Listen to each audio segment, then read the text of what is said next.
Hoje nós vamos falar sobre a natureza da nossa batalha espiritual. Quando nós pensamos em guerra, a tendência é pensar como se fosse uma guerra natural, com bombas, com aviões, com espadas, com armas, balas. Mas essa não ajuda-nos a entender esse tipo de batalha espiritual. Em Efésios capítulo 6, versículo 12, diz que a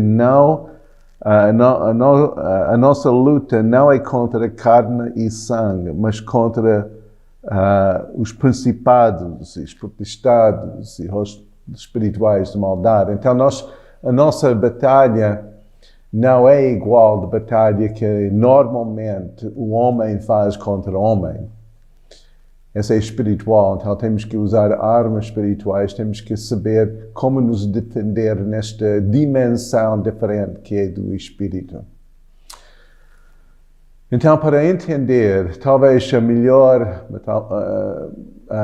ilustração ou exemplo que nós podemos usar é tipo guerra ou batalha no tribunal, em que nós temos um acusador, nós temos um juiz, nós temos um advogado, nós temos o rei. E nesta batalha também há muitos argumentos e há danos, há condenações, tudo que é real, que condena. E quando nós olhamos bem para a Bíblia, esse é o tipo de guerra que nós temos que enfrentar. Uma guerra dos argumentos. Vamos imaginar que estamos neste tribunal. A Bíblia diz em Apocalipse capítulo 12, versículo 10, que o acusador dos nossos irmãos é derrubado, o qual diante de nosso Deus os acusava de dia e da noite. Então, essa é aquela figura do diabo. Ele é o acusador. É logo depois aquela descrição dele em versículo 9, com as 4 caras de dragão, serpente, diabo e Satanás. O serpente, nós sabemos que foi usada mais nessa área de engano, área de mentiras, área desde o Jardim de Éden até agora, essa serpente se levanta para desviar as pessoas do bom caminho. O dragão é usado para provocar medo, horror, trazer morte, destruição. Satanás é aquela personificação do mal, maldade, é visto em todas as áreas da perversão, de roubos, de crime. É o Satanás. E depois nós temos esse acusador, esse diabo, que aponta dedo. As suas acusações são baseadas em fatos verdadeiros. E têm a ver com o passado, não o presente. Então, esse tribunal, esse acusador, apresenta os factos do passado nosso e nos acusava, dizendo que merecemos punição, merecemos castigo, merecemos morte, merecemos doença, merecemos derrota, merecemos inferno. Sem defesa, porque é baseada em factos verdadeiros. Essa lei de justiça, essa lei nos condena. E Deus concorda. Tem razão. Ele pecou, o salário do pecado é morte. É afastamento eterno da presença de Deus. Porque temos essa lei que opera. É chamada lei do pecado. Porque nós pecamos, somos condenados. Se não for um outro lei, lei do Espírito, que dá vida, essa é em Romanos 8, versículo 2, que essa lei do Espírito que vence a lei do pecado e da morte, então não temos esperança. Somos condenados. Jesus veio para ser o nosso advogado, para apresentar a nossa defesa. Mas Ele não pode defender-nos do nosso passado, porque somos condenados. Tem que haver outra base de defesa dele. E por isso, a vinda de Jesus é a única salvação que nós temos. A razão que Ele veio era para nos tirar do mal do inimigo, para nos libertar. Então nós temos esse cenário em que há aquele juízo, aquele julgamento nosso, diariamente. Porque Ele que nos acusava, a Bíblia diz, de dia e de noite. E o nosso advogado é em 2 João, capítulo 2, versículo 1, fala que Jesus é o nosso advogado. Então Ele tem que apresentar a defesa. Mas a nossa defesa não é baseada nas nossas obras, porque as nossas obras nos condenam. Aquilo que nós fizemos é a base da nossa condenação eterna. Então tem que haver outra justificação, ou outra forma que Ele nos defenda. Jesus veio, a Bíblia diz em João, capítulo 1, versículo 14, que aquela palavra, o Verbo, se fez carne e habitou entre nós. O Verbo sendo Deus, desde o princípio, versículo 1, que não tem início nem fim, não foi criado, mas nasceu. Nasceu na forma do homem. Ele nasceu sem intervenção humana. Então, ele nasceu de uma mulher virgem, que significa aquela natureza pecaminosa que foi passada de geração em geração, desde Adão, não estava no seu corpo humano, porque foi gerido pelo Espírito Santo. 100% Deus, 100% homem. Com a vinda deste homem sem pecado, toda a atenção de Satanás estava focada sobre essa vida. E desde o princípio, desde o seu nascimento, ele tentou matar essa vida. Mas ele não tinha poder, nem direito para matar. Ele tentou. Tentou através do rei Herodes, e muitas, centenas de bebês foram mortos.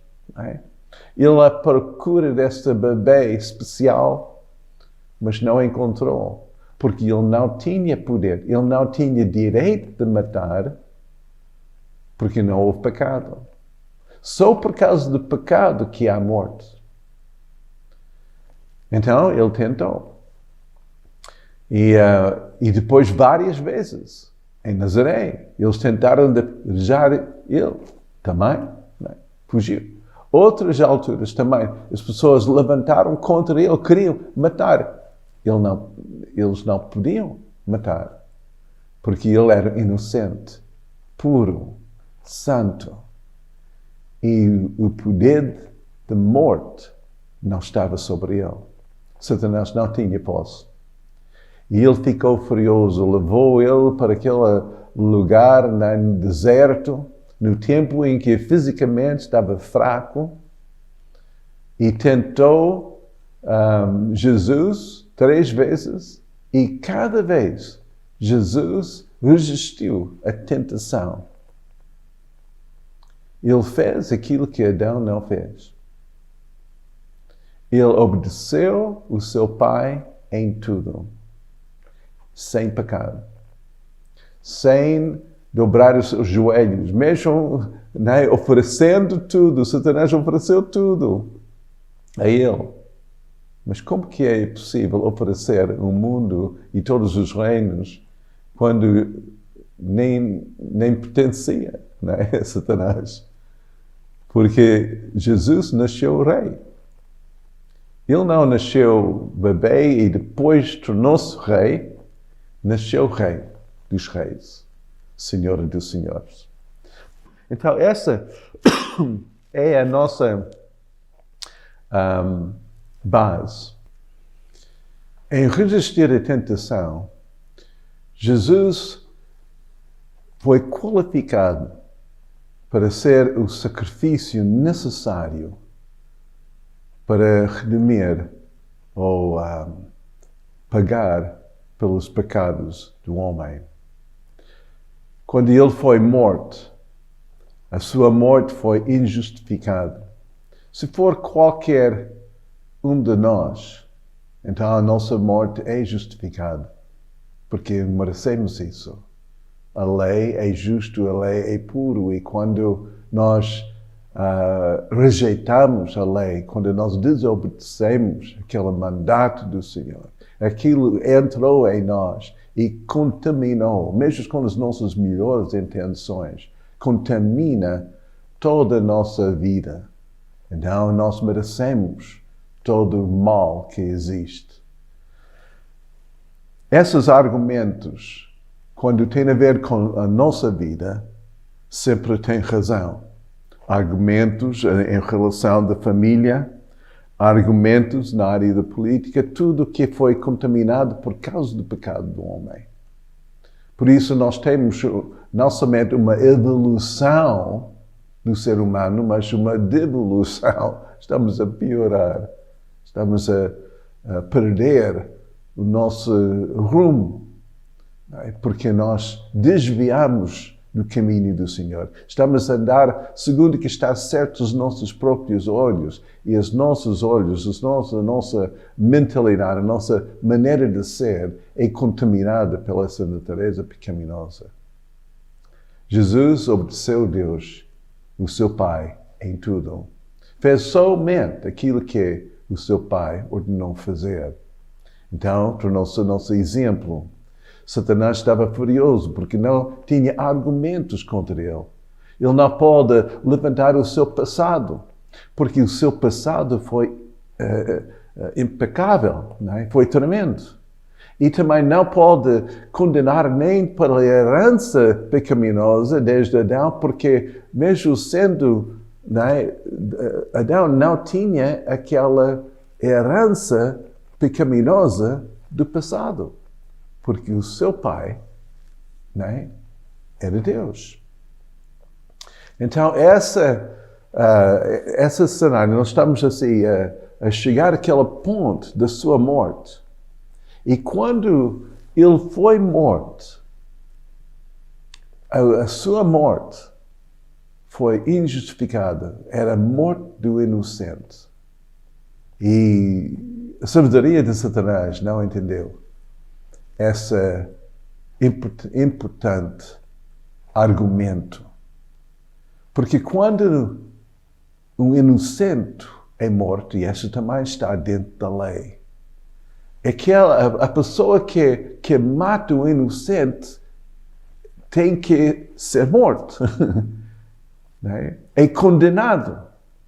Então, as coisas, em termos de justiça foi satisfeita no sentido que quando Satanás matou Jesus, ele pensou que a sua morte agora é a sua vitória. Não é? Mas quando ele matou Jesus, o julgamento caiu sobre ele. Ele não acabou com Jesus, porque ele somente passou a condenação que estava sobre toda a humanidade, passou sobre Satanás. Por isso, Deus Pai ressuscitou Jesus, porque não houve qualquer razão jurídica neste tribunal divino de justiça para manter Jesus no sepulcro, para manter ele no mão do inimigo morto. Então ressuscitou, vitorioso, e a condenação passou para Satanás. Por isso, Jesus é qualificado para ser a nossa intercessora, a nossa ponte, a nossa salvador, A única esperança que nós temos é porque agora, nas mãos de Jesus, é outro argumento. Não baseado no nosso passado, mas baseado no presente. Aquilo que Ele fez. E a sentença que foi tirada. Não é?